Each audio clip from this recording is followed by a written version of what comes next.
गोंडा में सांसद ब्रजभूषण शरण सिंह ने प्रतिभा सम्मान समारोह में छात्र छात्राओं को किया सम्मानित। गोंडा जिले के विकासखंड परसपुर में स्थित महाकवि तुलसीदास महाविद्यालय में आयोजित 5वें चरण की प्रतिभा सम्मान समारोह में अपनी प्रतिभा का लोहा मनवाने वाले परसपुर ब्लॉक के यूपी बोर्ड के हाई स्कूल एवं इंटरमीडिएट में उत्तीर्ण ब्लॉक परसपुर के टॉप 20 मेधावियों को प्रतिभा सम्मान समारोह में सम्मानित किया गया। कार्यक्रम की शुरुआत सांसद ब्रजभूषण शरण सिंह द्वारा मां सरस्वती के चित्र पर दीप प्रज्वलित कर कार्यक्रम की शुरुआत सांसद ब्रजभूषण शरण सिंह द्वारा मां सरस्वती के चित्र पर दीप प्रज्वलित और माल्यार्पण करके की गई।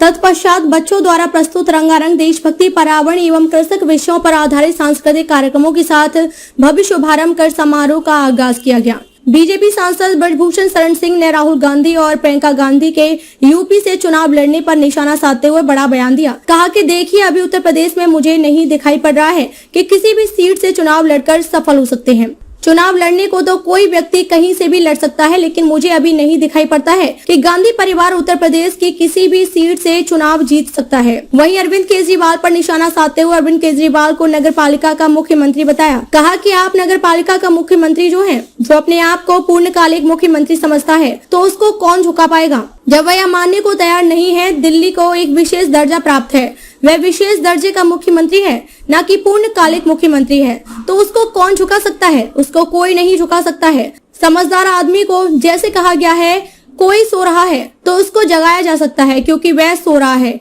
कोई सोने का बहाना किया हो तो उसको नहीं जगाया जा सकता है।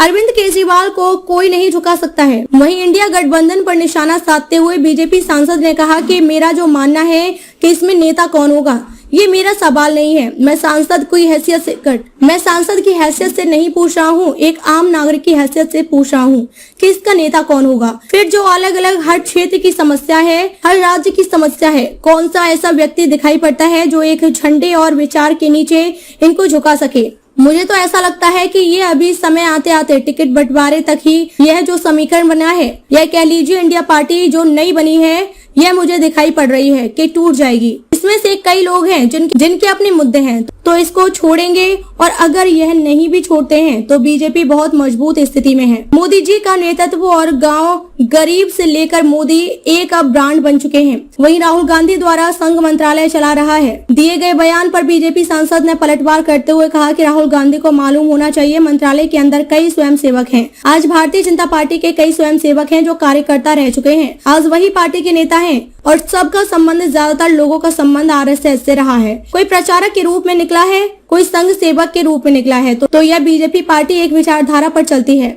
वहीं आज इंडिया गठबंधन द्वारा की गई बैठक में नीतीश कुमार और अरविंद केजरीवाल के ना पहुंचने पर बीजेपी सांसद ने निशाना साधते हुए कहा कि अभी मैं ना नीतीश के ऊपर कोई टिप्पणी कर रहा हूँ, ना अरविंद केजरीवाल के ऊपर टिप्पणी कर रहा हूँ, ना ही बीजेपी के सांसद होने के नाते टिप्पणी कर रहा हूँ। मुझे अभी यह खिचड़ी पकती हुई नहीं दिखाई दे रही है। खिचड़ी पक भी जाएगी तो बटेगी कैसे, इसका नेतृत्व कौन करेगा। मुझे अभी इनका भविष्य अच्छा नहीं दिखाई देता है। वहीं कांग्रेस कमलनाथ द्वारा हिंदू राष्ट्र को लेकर दिए गए बयान और फारूक अब्दुल्ला द्वारा राम का गाना गाने पर कहा कि यह तो मोदी जी और बीजेपी की देन है। इस बात को आप मानेंगे कि देश के अंदर तुष्टीकरण की राजनीति हुई है। अगर नहीं मानते हैं तो मान लीजिए, लेकिन देश के अंदर तुष्टीकरण की राजनीति हुई है। अगर सबको राम दिखाई पड़ रहे हैं, सबको हिंदू दिखाई पड़ रहा है, तो कहीं ना कहीं यह भारतीय जनता पार्टी और विचारधारा की देन है कि आज सब भगवान का भजन गाने के लिए विवश है। जो बलिदानों का प्रेमी है, जो बलिदानों का प्रेमी है, जगती का है प्यार उसी को, जिसने मरना सीख लिया है, जीने का त्योहार उसी को। दुर्गमता लख बीहड़ पथ की, दुर्गमता लख बीहड़ पथ की, जो न कभी भी रुका कहीं पर, अनगिनती आघात सहे पर, जो न कभी भी झुका कहीं पर।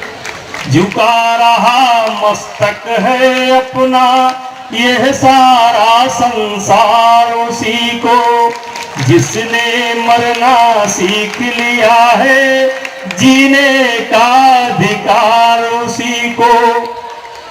हंस हंस कर एक मस्ती लेकर जिसने सीखा है बलि होना, हंस हंस कर एक मस्ती लेकर जिसने सीखा है बलि होना, औरों के दुखों पर रोना, अपने संकट पर मुस्काना, जिसने सहना सीख लिया है संकट का त्योहार उसी को, जो कांटों पर चलकर आया फूलों का है हार उसी को। मेरे बच्चों,